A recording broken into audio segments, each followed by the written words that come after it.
출애굽기 19장입니다. 구약성경 111페이지 출애굽기 19장 7절부터 한 말씀씩 저와 여러분이 교독해서 12절까지 읽겠습니다. 모세가 와서 백성의 장로들을 불러 여호와께서 자기에게 명하신 그 모든 말씀을 그 앞에 진술하니 백성이 일제히 응답하여 가로되 여호와의 명하신 대로 우리가 다 행하리이다. 모세가 백성의 말로 여호와께 회보하며 여호와께서 모세에게 이르시되 내가 빽빽한 구름 가운데서 내게 임함은 내가 너와 말하는 것을 백성으로 듣게 하며 또한 너를 영영히 믿게 하려 함이니라. 모세가 백성의 말로 여호와께 고하였으므로 여호와께서 모세에게 이르시되 너는 백성에게로 가서 오늘과 내일 그들을 성결케 하며 그들로 옷을 빨고 예비하여 제3일을 기다리게 하라. 이는 제3일에 나 여호와가 온 백성의 목전에 시내산에 강림할 것임이니 너는 백성을 위하여 사면으로 지경을 정하고 이르기를 너희는 산과 산에 오르거나 그 지경을 범하지 말지니 산을 범하는 자는 정령 죽임을 당할 것이라. 아멘. 우리 인사 나누겠습니다. 평안하셨습니까? 앞뒤 좌우로 안녕하셨습니까? 예, 오늘은 명절이라서 1, 2부 합쳐서 같이 이렇게 예배를 드리게 되었습니다.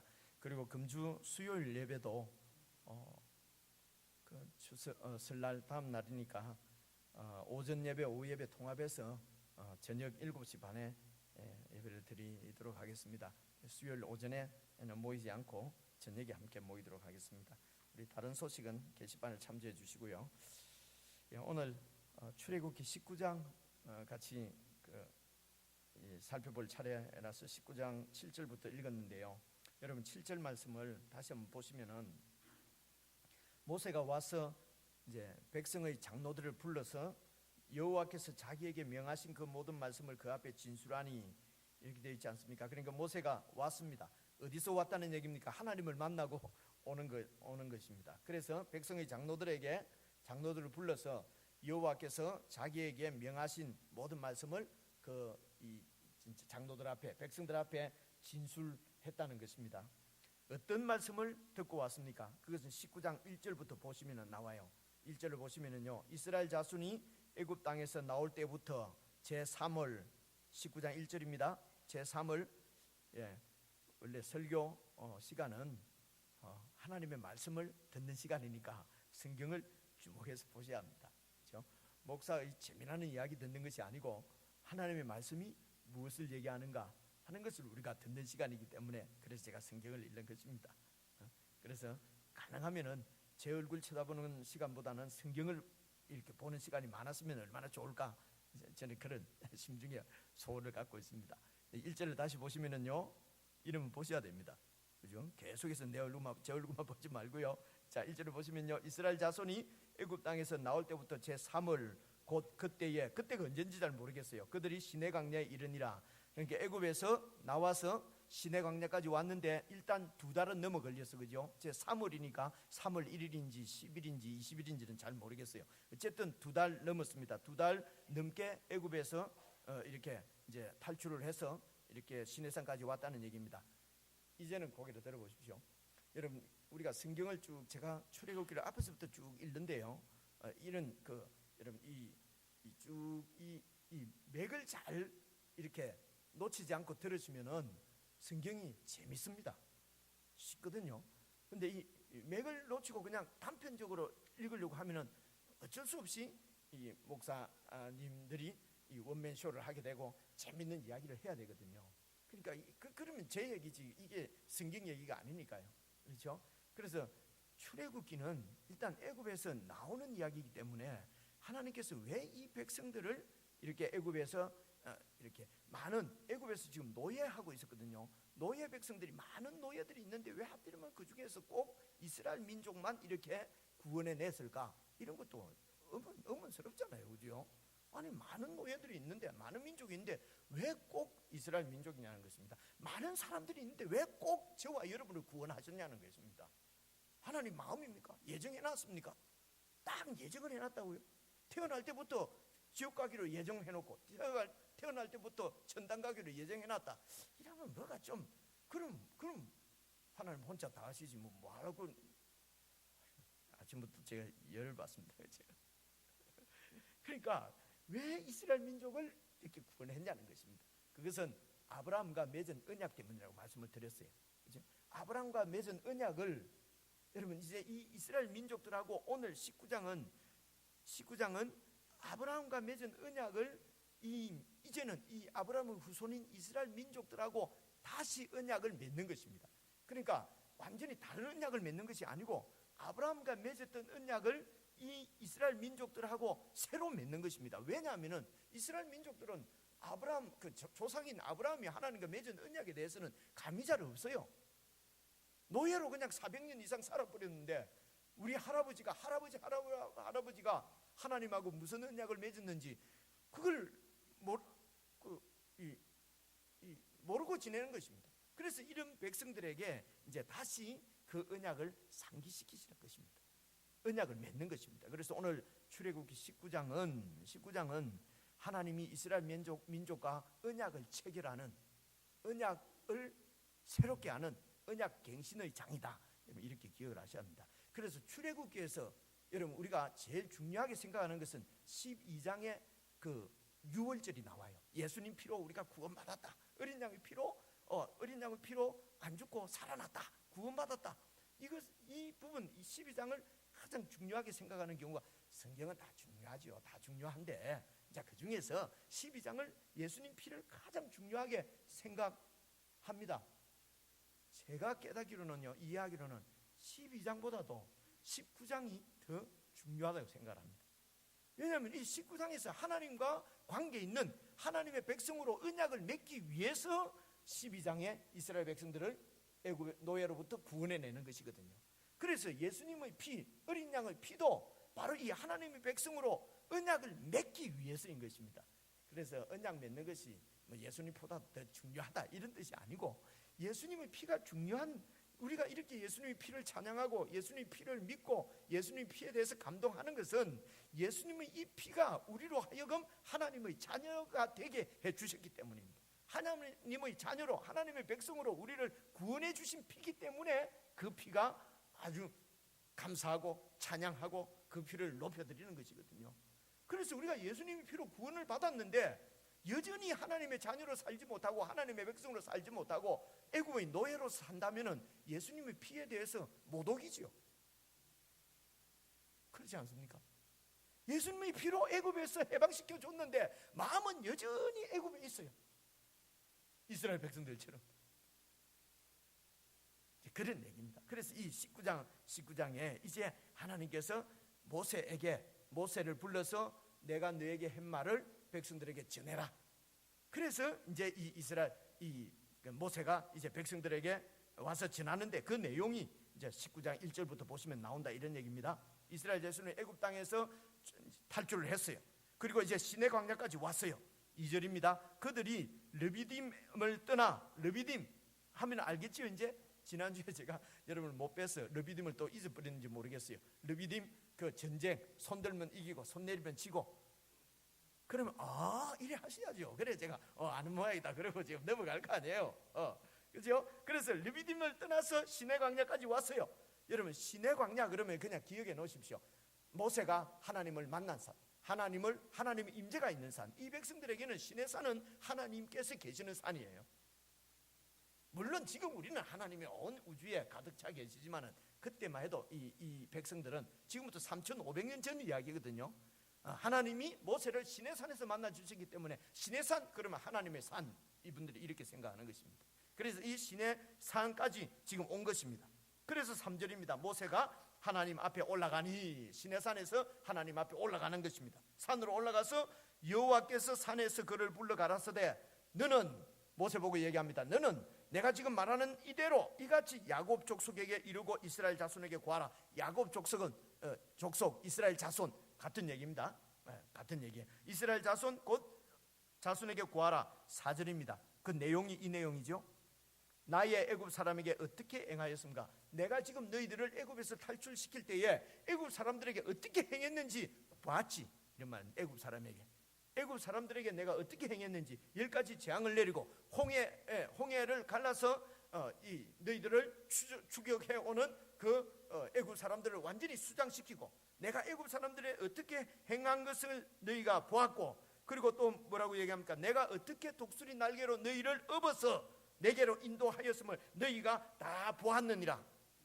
이 말은 이 독수리가 자기 새끼를 보호하는 이 독수리의 모성을 지금 나타내고 있습니다. 하나님이 그렇게 이스라엘 백성들 너희들을 어떻게 보호하고 어떻게 사랑하고 어떻게 인도해서 지금 여기까지 데리고 왔는지 너희들이 다 보았지 않느냐? 여러분 보셨죠? 같이 봤잖아요, 출애굽기에서. 그죠? 다 보았지 않느냐? 그래서 이 하나님께서 애굽에서 이 이스라엘 백성들을 인도해내시면서 행하신 여러 가지 기적들, 여러 가지 이적들, 이런 것들을 통해서 지금 보여주시고자 하는 것이 무엇입니까? 그들에게 알려주려고 하는 것이 5절입니다. 이렇게 기적을 행하고 이적을 행한 이유는 세계가 다 내게 속하였나니 내가 이 세계의 주권자인 것을 너희들에게 보여주려고 했다는 것입니다. 지금 애굽의 바로가 세상의 주인인 것처럼 그렇게 황제다 왕이다 그러면서 떵떵거리고 자기 마음대로 그렇게 다 이 세상을 통치하는 것 같지만, 그러나 그 애굽 왕을 완전히 KO시키고 너희들을 인도해낸 나를 보라. 세계가 모두 나에게 속했다. 내가 세상의 주권자다. 이 말은 세상의 창조주라는 얘기입니다. 하나님이 이 세상을 창조하셨고, 그래서 그 창조한 이 세상에 대해서 주인의 권리, 주권을 가지고 계시는 것입니다. 그래서 세계가 다 내게 속하였기 때문에 그것을 너희들에게 충분히 보여주었지 않느냐? 그래서 너희가 내 말을 잘 듣고 내 언약을 지키면 너희는 열국 중에서 내 소유가 되겠고, 5절을 같이 한번 읽어보겠습니다. 5절 읽었죠 방금? 6절 같이 읽겠습니다. 시작. 너희가 내게 대하여 제사장 나라가 되며 거룩한 백성이 되리라. 너는 이 말을 이스라엘 자손에게 고할지니라. 그러니까 지금 이 백성들에게 하나님께서 내 언약을 잘 지키면, 하나님의 언약이 무엇입니까? 그것은 너희가 내게 대해서 제사장 나라가 되고 거룩한 백성이 된다는 것입니다. 거룩한 백성, 하나님의 백성, 하나님을 섬기는 백성, 하나님이 왕으로 다스리는 나라, 하나님 나라를 하나님께서 세우시겠다는 것입니다. 지금 이 노예 백성들을 불러서 지금 이스라엘 이 시내산에 데리고 와서 하나님께서 그들에게 주시는 언약이 무엇입니까? 내가 너희들을 통치하는 왕이 하나님이 되겠다는 것입니다. 너희들은 그래서 내 말을 잘 듣고 내 백성 잘 듣고 내 말을 잘 지키면은 너희들이 내 나라가 될 것이라는 것입니다. 하나님의 나라를 지금 다시 이 백성들에게 지금 언약으로 주시는 것입니다. 하나님의 나라가 바로 하나님이 아브라함을 불러서 아브라함과 맺은 언약이 뭐였습니까? 그것이 바로 하나님의 나라였다고 내가 여러 번 얘기했지 않습니까? 그렇죠? 그 하나님의 나라를 아브라함의 자손들을 통해서 하나님 나라를 세우겠다. 못 들으신 척 하시면 제가 창세기 17장 또 갑니다. 그죠? 창세기 17장에 보니까 나왔잖아요. 그죠? 그리고 그 지금 400년이 지났어요. 450년이 지났어요. 450년이 지났는데 그 아브라함의 자손들은 애굽에서 지금 노예를 하고 있어요. 이 노예 백성들을 구원해내서 지금 다시 내가 너희 조상에게 아브라함과 이삭과 야곱에게 맹세한 언약한 그 언약을 내가 지금 계속 이루어 가려고 한다. 그 자손인 너희들은 하나님의 내 나라의 백성으로 삼겠다. 그래서 언약을 지킨다는 말은 너희가 내 언약을 잘 지키면, 이 말은 이 백성들이 하나님의 백성으로서 그 언약 하나님 나라를 구하면, 이런 말입니다. 여러분, 그래서 이 출애굽기를 이해할 때, 하나님 나라를 이해할 때에는 어떻게 이해하시면 쉽냐면요, 애굽에서 살던 노예의 삶과 잘 대비해서 보시면은 하나님 나라를 쉽게 이해할 수 있습니다. 이스라엘 백성들은 지금까지 400년 동안 애굽에서 살았어요. 노예로 살았어요. 여러분, 노예로 살았으니까 어떻게 살았겠습니까? 그 애굽 왕의 눈치를 보면서, 애굽 사람들의 눈치를 보면서 어떻게 하면 내가 이 가운데서 살아남을 수 있을까? 오직 내 일신상의 안위만을 위해서, 그렇게 내 눈앞의 이익만을 위해서 살았습니다. 이게 노예지 않습니까? 여러분, 노예 백성들을 생각을 해보십시오. 그저 오늘 내 하루 잘 먹고 그냥 내 배부르게 먹고 그냥 내 가족들 아무런 문제만 없으면은, 아무런 일만 없으면은 그냥 만사 오케이인 것입니다. 그저 내 눈앞에 이익만 쫓아.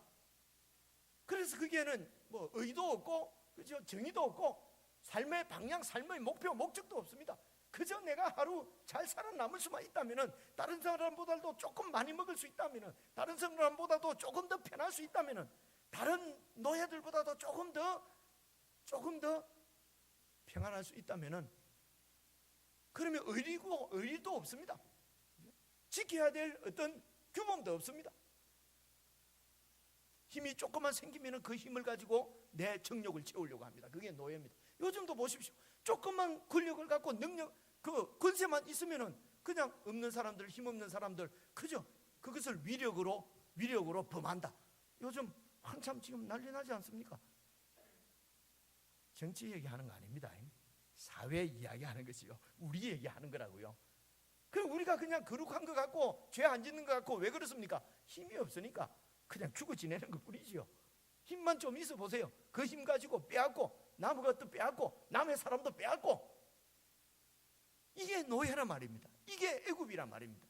이 애굽으로부터 지금 하나님께서 이 노예 백성을 구원해서 이제 어떻게 하겠다는 것입니까? 하나님 나라를 세우시겠다는 것입니다. 내 말을 잘 듣고 내 뜻대로 행하면은, 내 통치를 받으면은, 그러면은 하나님 나라를 세우겠다는 거예요. 언약을. 그래서 이 백성들에게 원하는 것은 하나님 나라를 추구하라는 것입니다. 이것이 하나님의 통치냐? 이것이 하나님의 뜻에 맞는가? 이것이 하나님의 나라에 합당한 삶인가? 이것을 먼저 생각하는 삶을, 언약을 지킨다, 이러는 것입니다. 언약 지키는 것이 무슨 착한 일 좀 하고 구제 좀 하고 뭐 그냥 욕심껏 살다가 마음에 양심이 찔리니까 조금 이렇게 또 남들 도와주는 척하고, 그냥 욕심껏 살다가 조금 양심에 걸리니까 헌금 좀 하고, 이런 걸 얘기하는 것이 아니에요. 이것을 언약을 지킨다고 하는 것이 아닙니다. 언약을 지킨다는 것은 내가 노예 백성이었는데 그저 내 영광, 그저 내 하루의 이익만, 내 삶의 어떤 편의만을 말이 잘 안 돼. 영어, 제가 캐나다 가니까요, 막 영어가 생각이 안 나는 거예요. 그게 내가 이제 저희들이 세들어 살던이 아니고 세들어 예배드리던 교회에 이제 그 패스트 브레시라고 해요. 젊은 목사님이 있는데, 막 꼭 좀 만났으면 좋겠다 해서 만나러 갔지요. 가니까 너 언제 왔냐? 일주일 동안 뭐 했냐? 그래서 라스트 먼데이에 내가 왔는데, 그래서 라스트 튜즈데이에 내가 뭐 이제 너무 젤렉 때문에 조금 피곤하고 한 튜즈데이가 막 생각이 안 나는 거예요.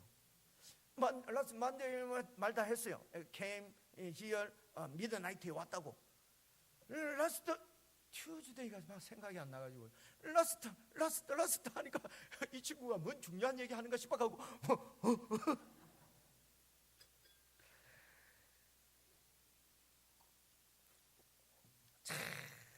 어떻게 세상 사람들이 하나님을 안 믿고 사는지요, 나 이해를 할 수가 없어요. 이런 우리를 어떻게 믿고 살겠습니까? 2주일 있다가 왔는데 이제 갑자기 한국말이 잘 안 되네. 그래, 이런 노예에서 우리를 구원하셔서 이제 하나님을 생각하고, 하나님의 통치를 생각하고, 하나님의 백성을 생각하고, 하나님의 나라, 이것이 하나님 나라에 합당한 삶인가? 이렇게 자신을 돌아보고 점검하는 것을 언약을 지킨다, 이렇게 표현하는 것입니다.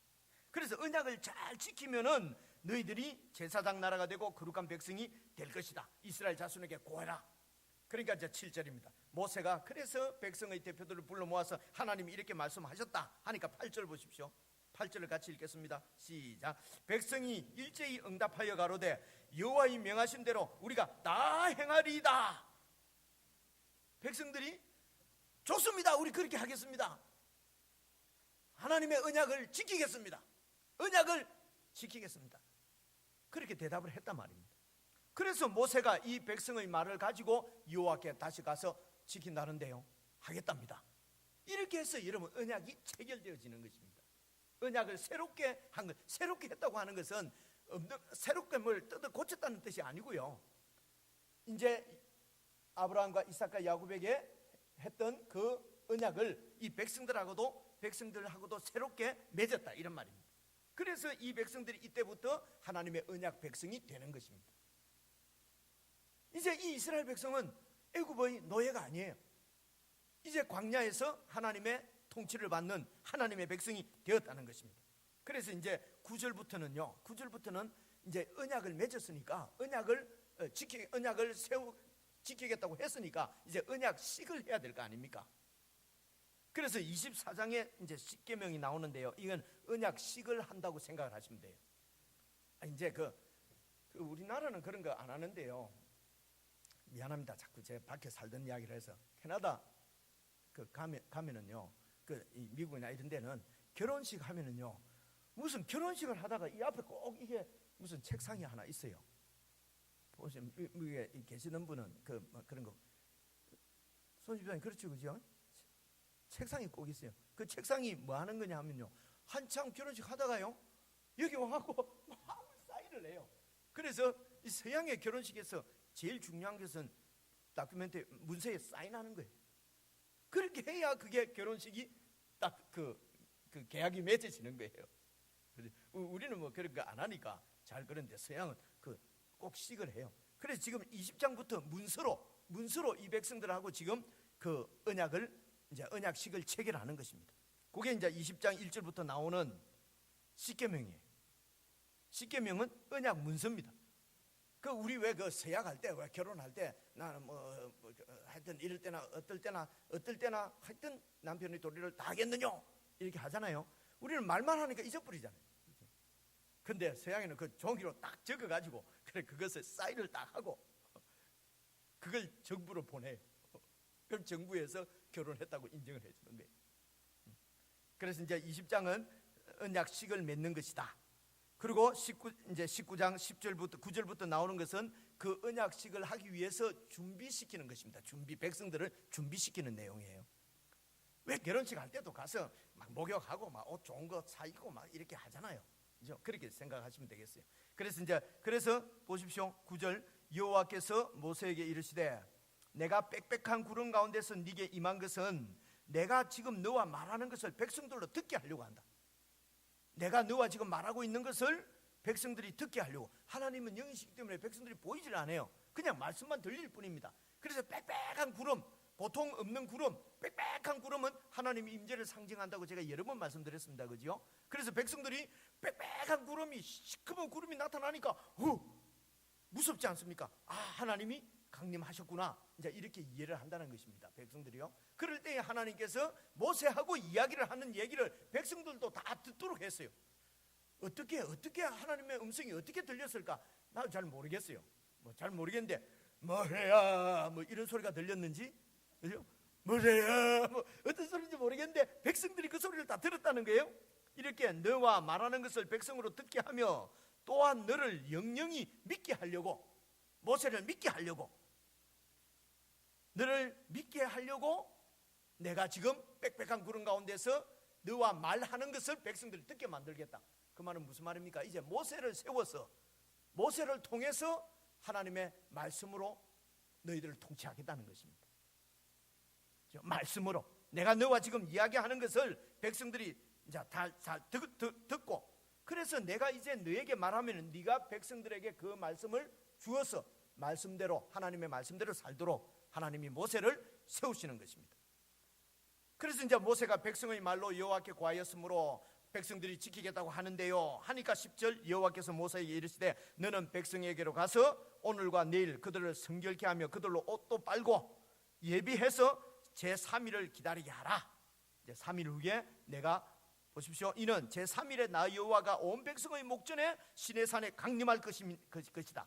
내가 백성들 목전에 내가 시내산에 강림해서 어떻게 강림합니까? 그냥 수염 달린 막 이런 하나님을 강림하는 것이 아니고 빽빽한 구름, 하여튼 하나님의 임재를 알 수 있도록, 느낄 수 있도록, 백성들이 경험할 수 있도록 하나님이 그런 그런 그 빽빽한 구름 가운데 혹은 뭐 천둥 소리 가운데 불 가운데 이렇게 하나님이 임하셔서 이제 모세를 통해서 말씀을 하시겠다는 것입니다.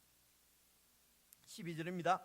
너는 백성을 위하여 사면으로 지경을 정하고 이르기를 너희는 삼가 산에 오르거나 그 지경을 범하지 말지니 산을 범하는 자는 정령 죽임을 당할 것이라. 여러분, 이 말씀은 무슨 말입니까? 산으로 백성들이 올라오지 못하도록 하라는 것입니다. 아이고, 하나님이 진짜 있나? 나 한번 봐야 되겠다. 이런 영적 호기심, 그래가지고 하나님을 보러, 하나님이 나도 봐야 되겠다. 그러면서 산으로 올라오는, 그 앞에도 봤지요. 올라오지 말라는데도 꼭 올라오는 사람 있잖아요, 그죠? 안식일 날은 그 이제 없으니까 나가지 마라 했는데도 꼭 그 만나 그들은 나가는 사람이 있잖아요, 그죠? 그냥 먹을 만큼만 갖고 오면 내일 아침에 죽게 했는데도 또 혹시 안 줄까 봐서 막 끌어모아오는 사람들이 꼭 있잖아요, 그죠? 내일 아침까지 남겨두지 말고 오늘 만나를 다 먹으라고 했는데도 혹시 내일 아침에 안 내리면 어떡하나 싶어서 밤에 이렇게, 미안합니다, 찡박아 넘는 사람이 꼭 있었잖아요, 그죠? 아침에 일어나 보니까 다 그냥 썩어버렸고 벌레가 생기고 그랬잖아요. 그리고 오늘도 올라오지 마라. 백성들이 이 산에 올라오지 않도록 해라. 올라오면은 확 죽여버린다. 그래놨잖아요. 지금 12절, 그죠? 확 죽인다. 정령 죽임을 당할 것이라. 이게 확 죽인다 이런 말이에요, 이게.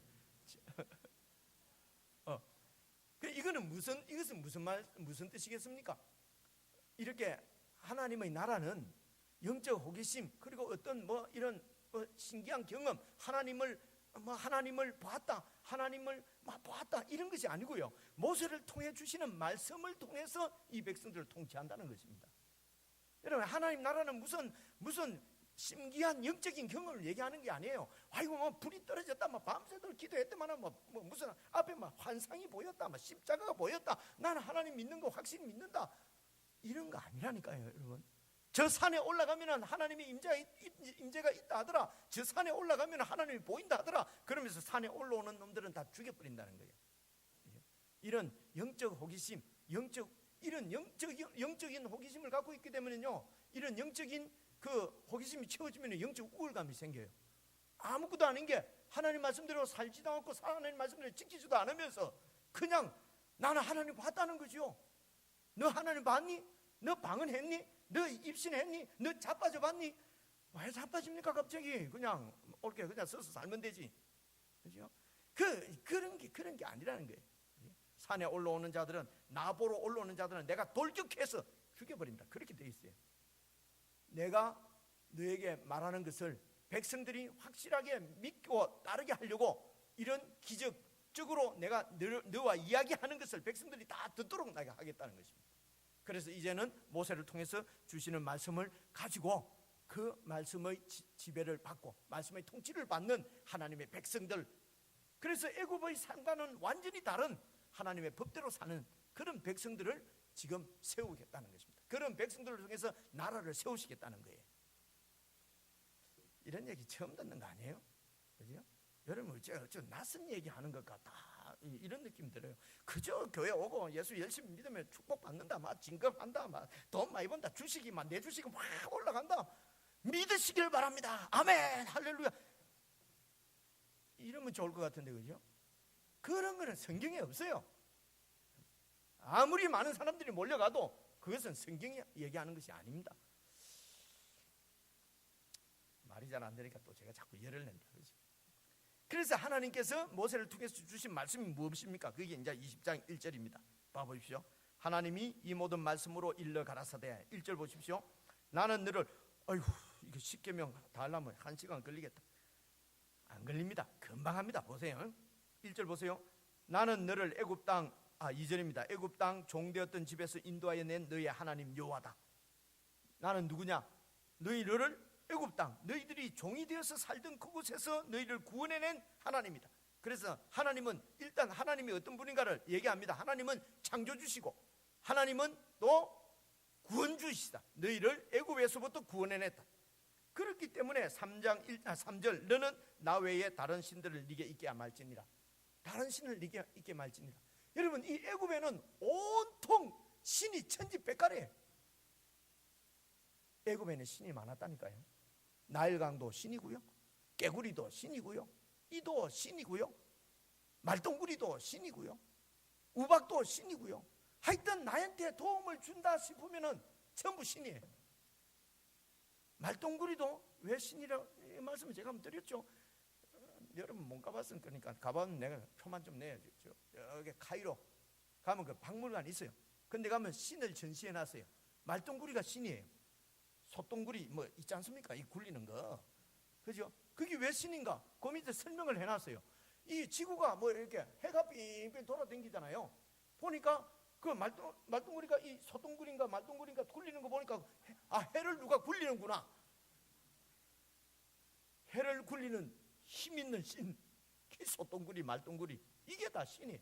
하여튼 나한테 이익을 좀 준다, 내한테 조금이라도 득이 된다 하면은 전부 신이란 말입니다. 그게 애굽이에요. 오늘 하나님 없이 살면은요, 그저 나에게 이득만 준다면은 다 신으로 섬깁니다. 그렇지 않습니까? 그래서 나 외에는 다른 신을 네게 있게 하지 말라. 그 신처럼 신인 것처럼 너를 이롭게 해줄 것이라고 생각되는 모든 것들이 사실은 다 거짓이라는 것입니다. 그래서 2절입니다. 너를 위해서 4절입니다. 2계명, 너를 위하여 새긴 우상을 만들지 말고. 우상을 만들지 마라. 이 우상은 뭡니까? 내 마음속에 있는 욕심이 드러나는 것이 다 우상이에요.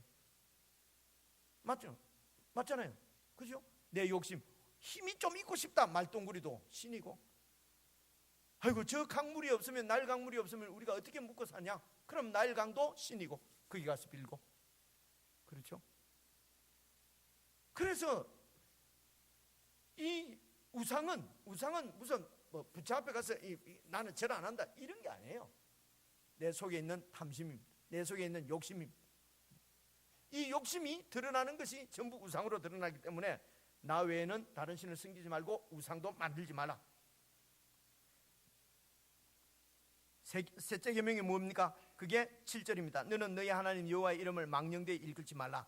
나 여호와는 나의 이름을 망령되이 일컫는 자를 죄 없다 하지 아니하라. 망령되이 일컫는다는 말은 애굽의 삶을 생각해 보십시오. 그죠? 내가 이것이 나한테 힘을 줄 줄 알고, 이것이 나에게 불을 줄 줄 알고, 이 신이 나를 진급시켜 줄 줄 알고 믿었는데 안 되는 거예요. 그러면 에이 이거 신도 아니네, 에이 신 이거 아니네, 이거 이래 하잖아요. 그죠? 하나님도 그런 우리가 섬겨야 될 나의 주님, 나의 구원자, 나의 창조주가 아니라 나를 뭐 좀 잘되게 해주는 신으로 섬기다가 뭐가 좀 잘 안 되면은 아이고 뭐 하나님 뭐야, 뭐 하나님이 있나 없나, 이런 것을 하나님의 이름을 망령되이 일컫는다는 것입니다. 애굽에서의 삶은요, 신을 나를 내 뜻대로 안 해주면은 신들을 전부 그냥 망령되이 일컫는 거예요. 애굽에서는 이해가 팍 오지요, 그죠? 그래서 우리가 하나님을 섬기면서도 애굽에서 살던 것처럼 하나님이 계십니까 안 계십니까? 왜 나를 이대로 막 이렇게 하십니까? 하나님 없는 거 아닙니까? 이런 것들, 그죠? 내 욕심이 채워지지 않는다고, 내 소원이 이루어지지 않는다고, 내 뜻대로 뭐가 일이 안 되면 아이고 하나님 맙소사, 하나님 그리 마옵소서, 하나님 맙소사, 이런 소리다. 이런 게 다 하나님 이름을 망령되이 일컫는 거예요. 그죠? 하나님은 주권자십니다. 그분은 그분의 뜻을 세우시고 그분의 뜻을 이루어 가십니다. 인간들과 우리와 약속을 맺으시고 그 약속을 꼭 이루시는 분이 바로 하나님이십니다. 그러므로 그분의 뜻은 온전하십니다. 그리고 완전하십니다. 광야길에서 혹시 우리가 뭔가 잘 안 되는 것 같아 하는 것도 다 우리를 시험해서 훈련시켜서 하나님의 서러움을 만들어가는 것이라고 우리가 여러 번 배웠지 않습니까? 하나님의 이름을 망령되이 일컫지 말라. 4계명이 뭡니까? 8절입니다. 안식일을 기억하여 거룩히 지키라. 안식일 지키라. 그냥 하루 일하지 말고 회사 다니지 말고 예배 오라. 그것도 맞지만은 이 아이라 그러면 또 교회 안 올라.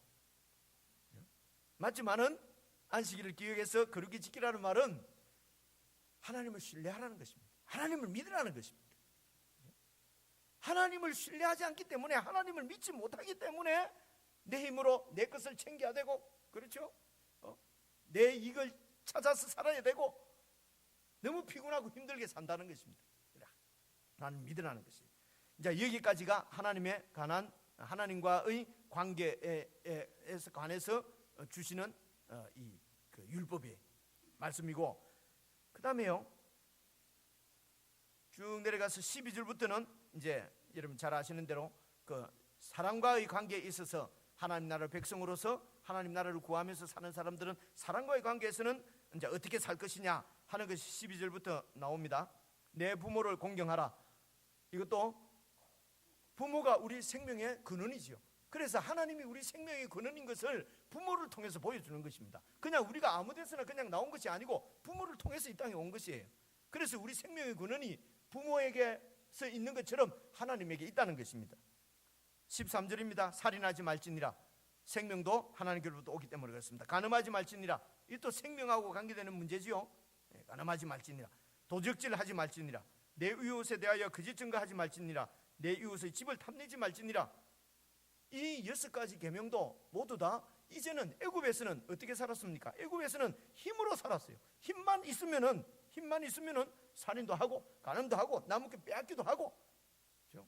내가 살아남기 위해서 거짓 증거도 하고 이웃 것을 탐내서 힘만 있으면 뺏고 하는 것이 애굽의 삶입니다. 부모도 왜 나를 노예로 낳으셨나요? 부모를 공경하지 않습니다. 애굽에서는. 생각을 해보십시오. 그렇죠? 귀족으로 태어나거나 왕족으로 태어났으면 부모가 좋겠지요. 근데 그냥 그 노예들은 그냥 차라리 태어나지 않았으면 좋았을 텐데 부모가 원망스럽습니다. 여러분, 이것이 바로 애굽의 삶입니다.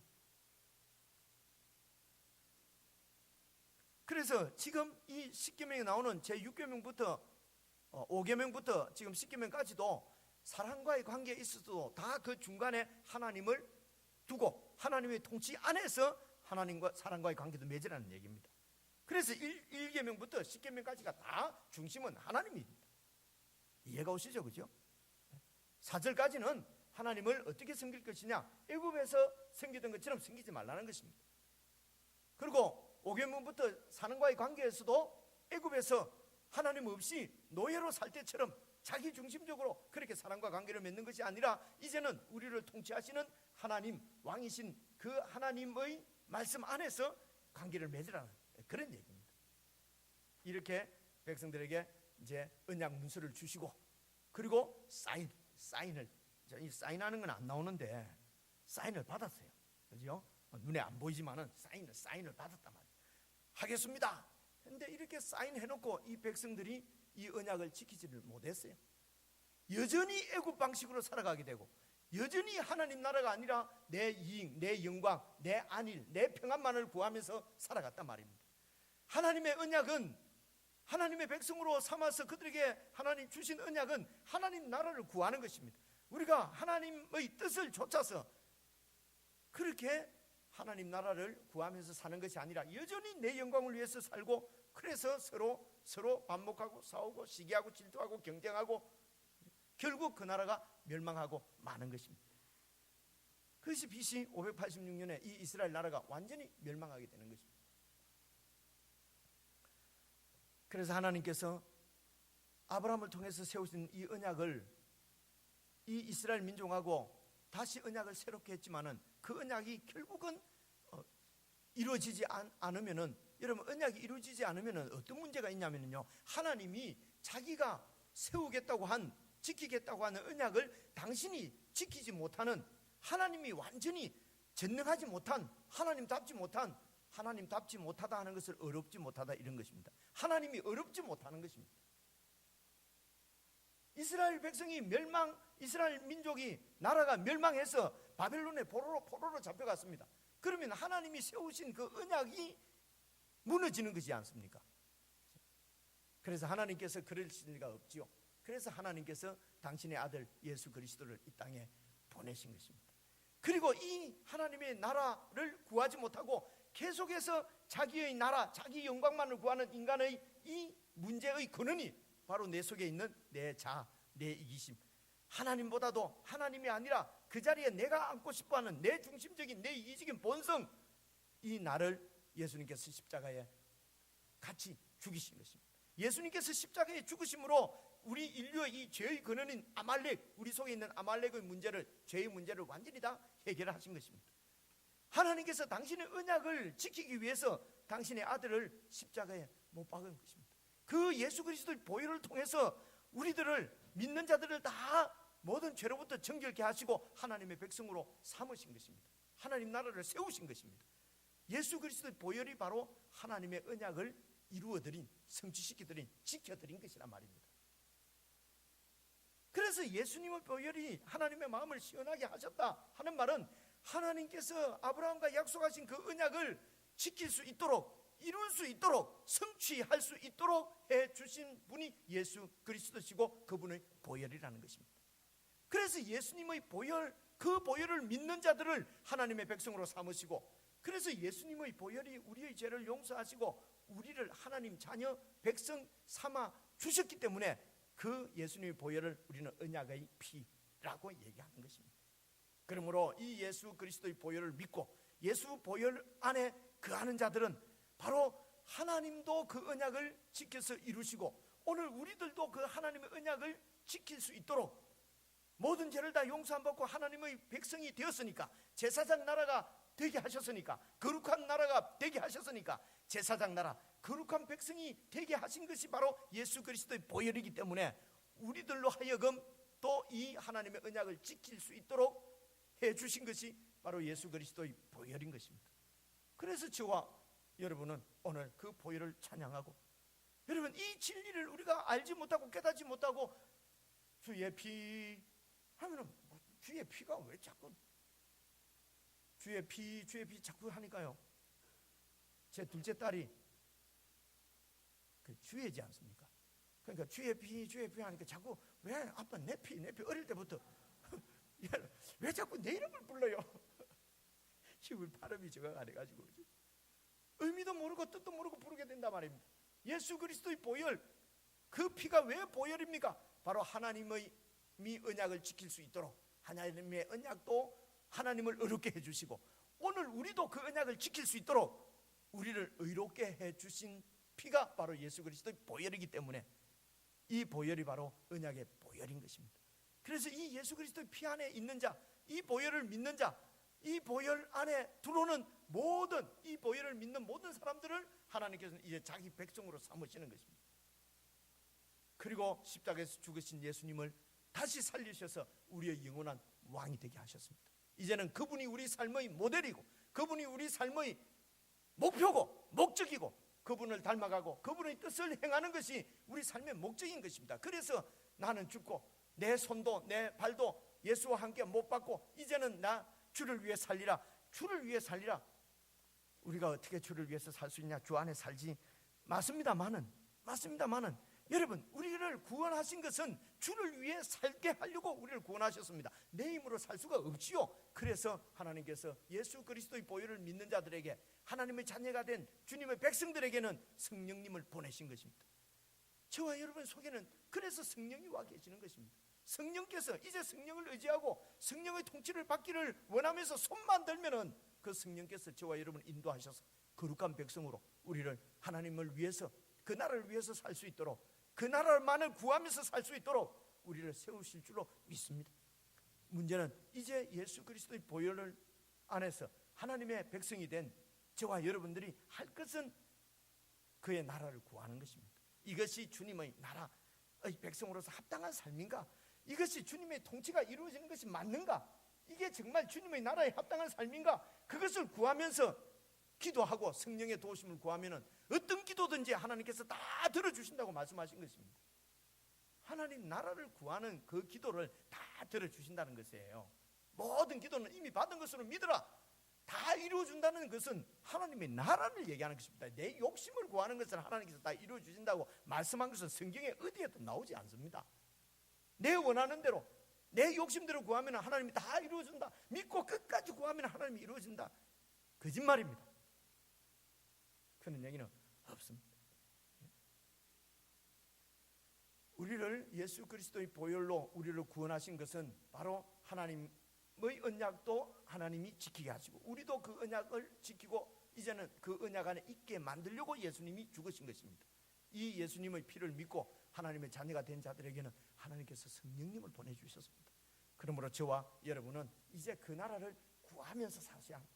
그 나라를 구하기만 하면은 성령께서 여러분을 도우시고 인도하실 줄로 믿습니다. 하늘의 평화와 하늘의 기쁨과 감사, 이 세상 애굽의 여건과 환경과 조건하고는 전혀 관계없는 하늘의 샬롬 평화를 누리면서 살 수 있게 될 것입니다. 오늘 또 구정이라고 그러네요, 그죠? 얼마 전에 새해 인사도 했는데 또 새해야. 그래서 오늘 우리가 이미 받은 복도 하나님 나라의 복이고 이미 받을 복도 그 나라의 복인 줄로 믿습니다. 그래서 오늘 여러분 마음껏 축복하시기를 바랍니다. 복 많이 받으시도록. 뭐 구정이 또 한 번 더 있으면 또 어때요? 또 나가시면서 복 많이 받으십시오. 어떤 복입니까? 그 나라의 복입니다. 예수 그리스도의 통치의 복입니다. 성령님께서 우리를 인도하셔서 정말 예수님 닮은 그리스도인다운 하나님 나라 백성으로 우리를 양육해 가지고 그 나라 백성답게 살 수 있도록 도우시는 성령님의 복, 이 복으로 올 한 해도 충만하시기를 주님의 이름으로 축원합니다. 기도하겠습니다. 하나님 아버지, 예수 그리스도의 보혈이 하나님도 의롭게 하시고 우리도 의롭게 하신 줄로 믿습니다. 이제는 예수 그리스도의 보혈을 믿고 예수님의 통치 가운데 거하기를 원하는 모든 자들을 하나님의 백성으로 삼으시고 아브라함에게 약속하신 언약을 이루어 가시는 줄로 믿습니다. 그러므로 저와 우리들은 하나님의 언약의 백성인 줄로 믿습니다. 하나님 아버지, 언약 백성들을 인도하셔서 정말 하나님의 영광을 만천하에 드러내 주시기를 간절히 소원합니다. 우리 성도들이 무엇을 하든지 어디에서 무슨 생각을 하든지 하나님 나라를 기억하고 하나님 나라 안에 거하는, 하나님 나라를 추구하는 그런 삶이 되어질 수 있도록 도와주시옵소서. 하나님 나라를 위해서 주님 앞에 간구하는 모든 것들 주님께서 들어 응답하시는 줄로 믿습니다. 성령님께서 우리를 인도하시는 줄 믿고 주님의 나라를 구하며 그 나라 백성으로 살기를 소원하며 올 한 해도 하늘의 복을 누리는 우리 모두가 될 수 있도록 하나님 저희들을 인도하시고 보호하여 주옵소서. 우리 주 예수 그리스도 이름으로 기도드리옵나이다. 아멘.